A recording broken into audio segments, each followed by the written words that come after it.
Hello everyone, Casey with Define Fitness. Today we're talking about the ultimate home gym designer guide, okay?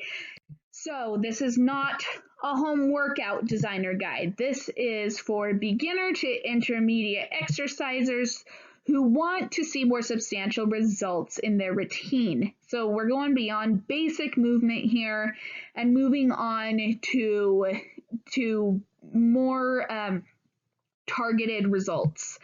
And if you are on a budget, this is for you. Now, I will also post all the links to purchase these items in the description section on YouTube. I will also be available if you want to message me. I can send those links to you as well. So if you want to get anything, if you want to know where I found it, I'm happy to share that with you. Just reach out and I will send you the page. Okay, first piece, squat rack. Get a bar for pull-ups and suspension training. This is going to be huge in what you are able to do and the variety of exercises you are able to do and the strength you can build. You have something with adjustable cups for exercise variety. I love how this model has the height settings all up the rig. You can have lots of variety that way. And it has a little spot for weight storage, which is great for, storage space, but it also helps stabilize the rack as well. And it is a nice compact size. This is not huge, it's not super tall, so you can probably fit it in a lot of houses, definitely a garage or outside if that is something that works for where you are. This rig here is only $100, super reasonable and definitely worth it for everything you're getting. All right, next up, you'll need a bar. This is a 25-pound bar. This website also had an option for the standard 45-pound bar, but this one is only 5 feet long, which makes it super storage friendly. And it also has the high weight capacity, which is great.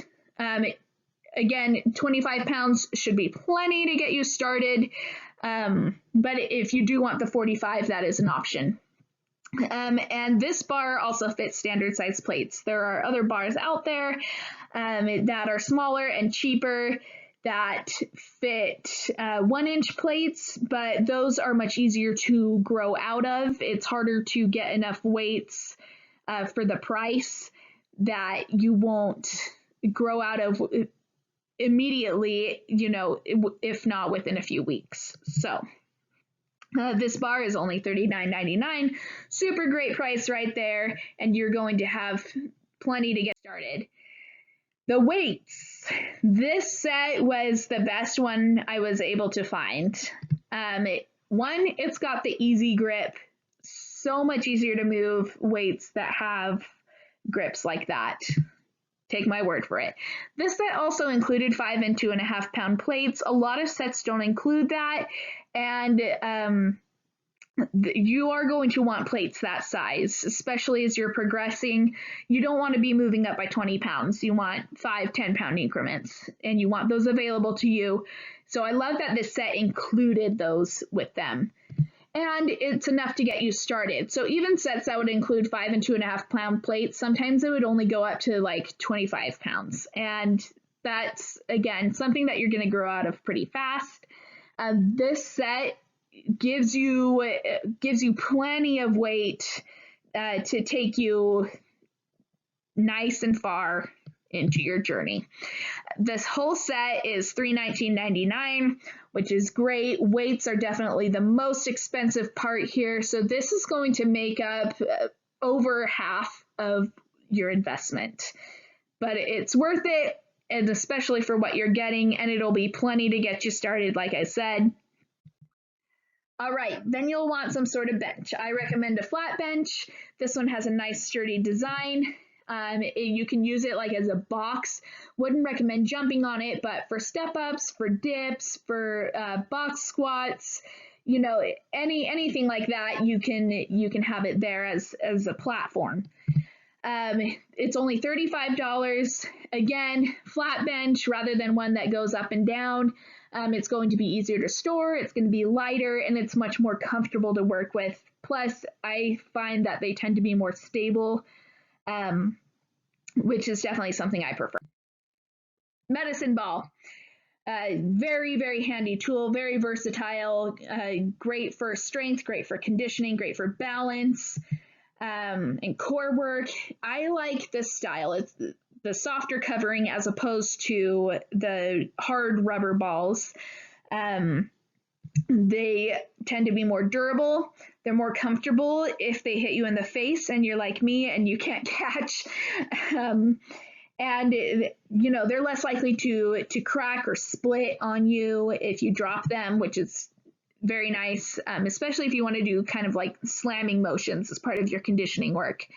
And I recommend starting with a moderate weight. 10 to 12 pounds should be great. That is not something you will grow out of, but it's not something that's overwhelming to start with either.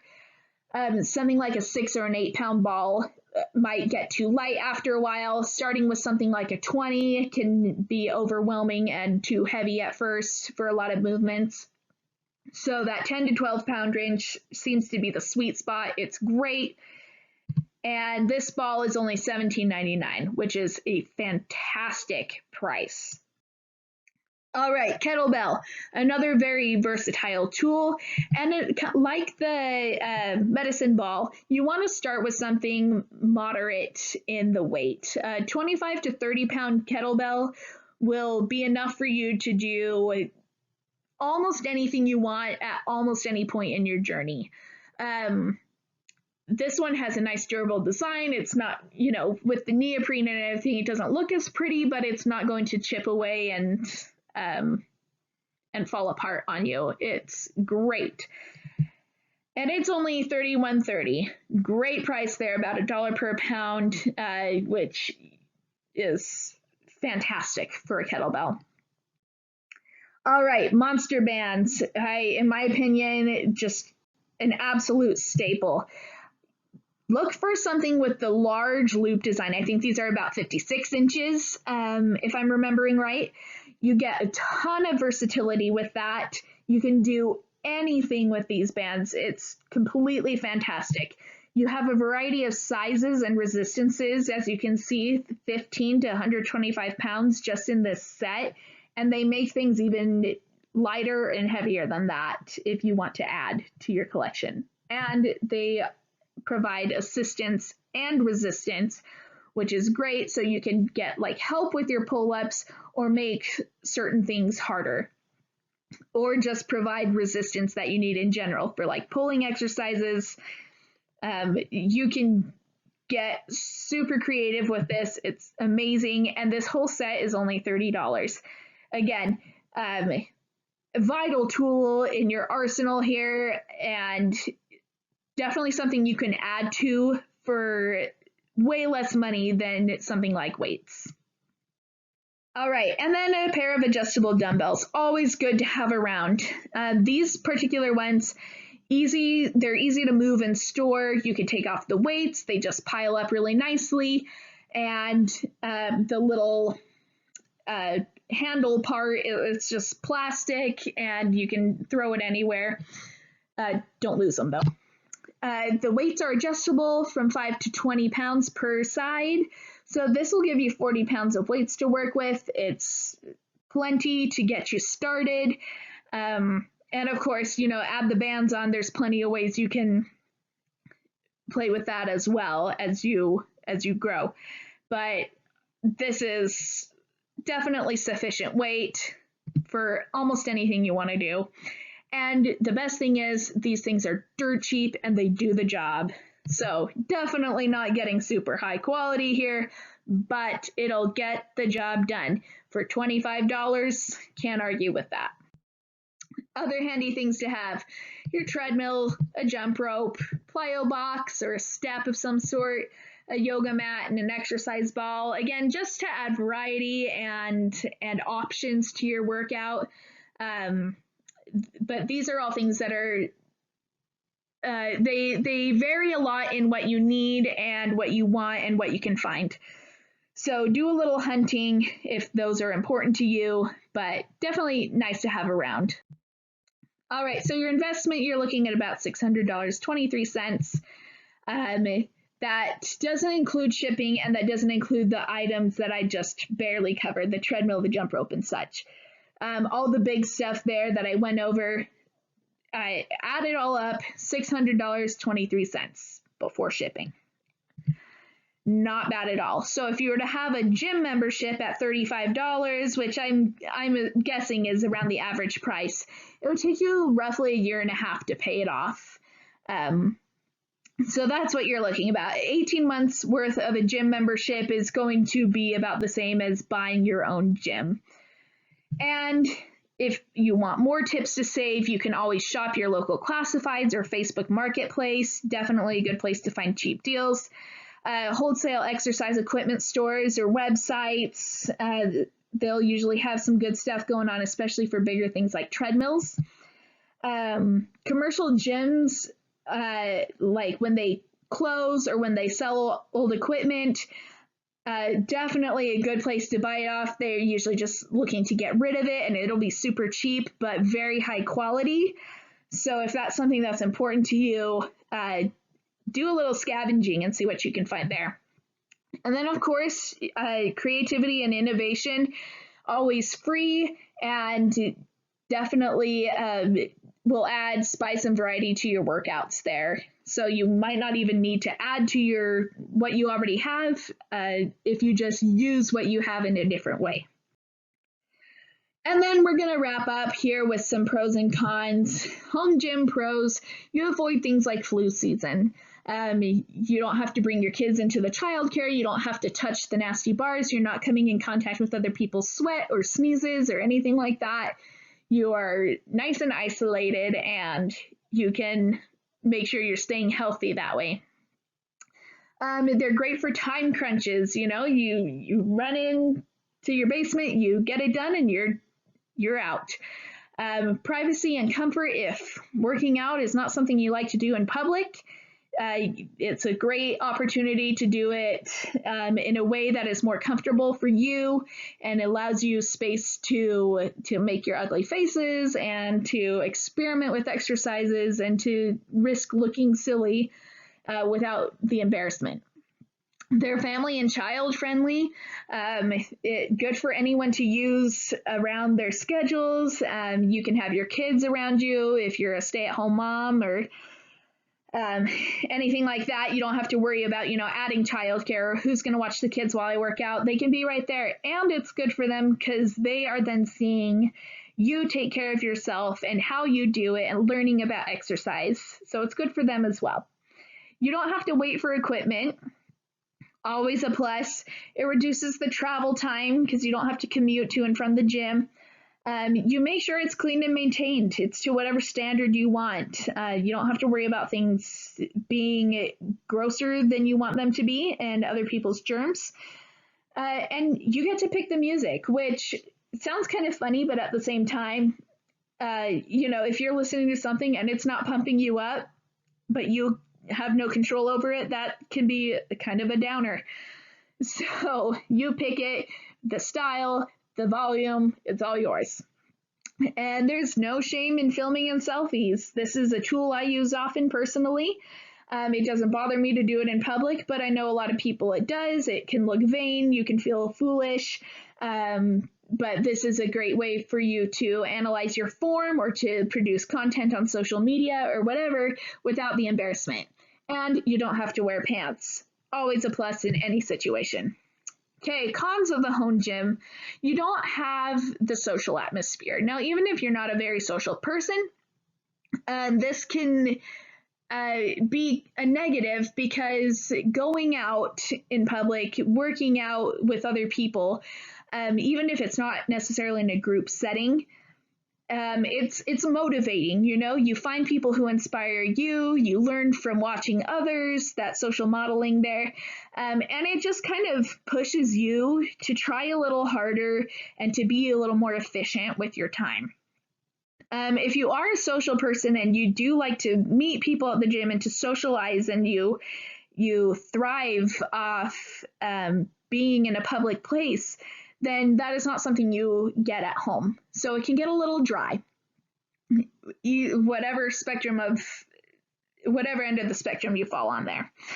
There is always, of course, the potential for a safety hazard. You're working out alone. You're at your house.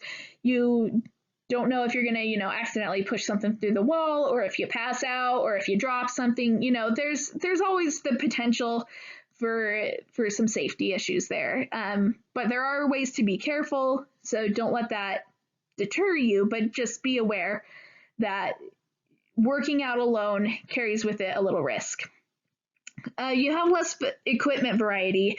Gyms can have the space and the funds to have a wide variety of machines and equipment and all the weights you need. They are built for that. Your home is not. So you're going to have to be creative, and you're going to have to alter things every now and then based on what you have available to you. You also have less amenities, things like a pool, a sauna, racquetball, basketball, tennis, all these things that other gyms and health clubs may have available. There's just no way you can put that all in your house. Distractions. It's so much easier to get distracted when you're working out at home, with the kids, with the dishes, with the pets, with your work, your phone. It's much easier to be less effective and efficient in your workout. I've also found that you tend to lack motivation when you have the gym at home.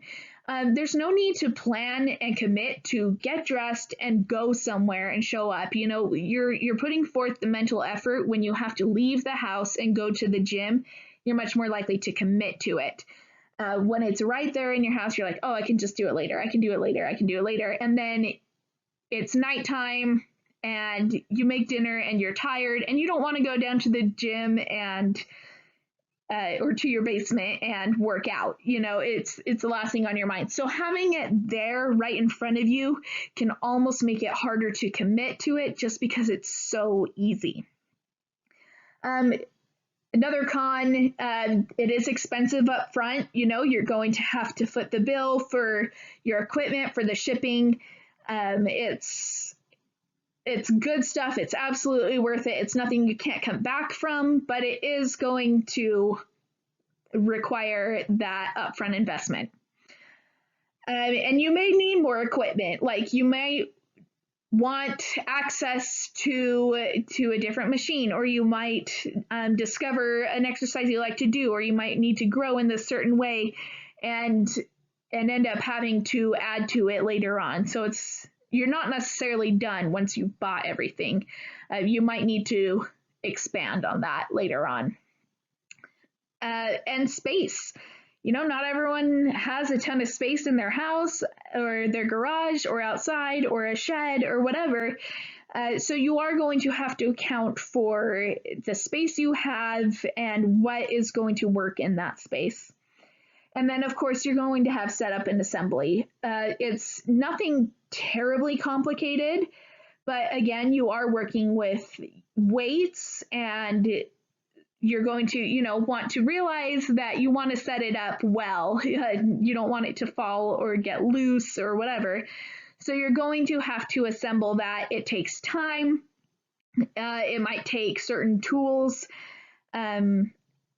But it's nothing you can't do, but it is probably going to be inconvenient, and it will take some time to do that.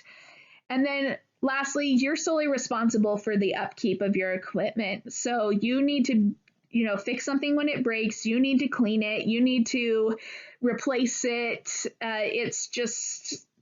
It's all on you. They don't have a handyman to take care of that for you. So, you are responsible for that. All right, that is it for now.